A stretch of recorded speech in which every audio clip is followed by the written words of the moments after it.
one thing that gets us out of this except a vaccine. That's right. And so we have to do all these things. But with the test, to get to where we need to be testing those essential workers, part of my understanding is the test that we are using now is inefficient and expensive and requires a lot more of the swabs and other equipment that we frankly are just having shortages of. So where are we with point of contact testing, more instant testing?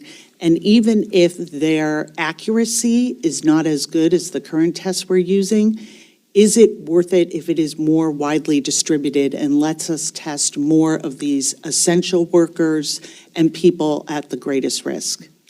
There are two broad ways of testing. For the virus itself, through looking for the genetic particles like the PCR that's being done and looking for antibodies. I'll leave antibody testing aside because there are many unknowns about it.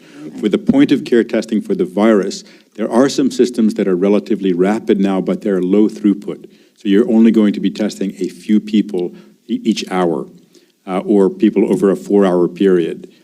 So that rapid point of care needs to be looked at. There are newer technologies and older technologies that may be helpful, but you're always going to have to take a good sample, and you're always going to have to be looking for a tiny amount of genetic material.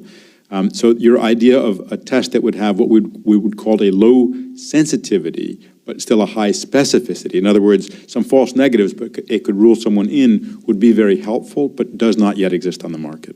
Okay.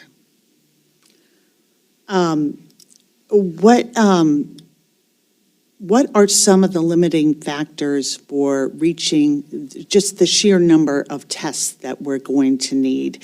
And how can we address them as we look at putting together a budget that can really use this, develop the data we need? I tried in earnest to find this out, and I wasn't able to determine what the gaps are, and I think that in itself is a big problem. I think continuing to bring new platforms onto the market will be helpful, but then what about swabs, and what about the PPE that the healthcare workers need to take the samples? It's opaque to me, and I think that's something we could fix.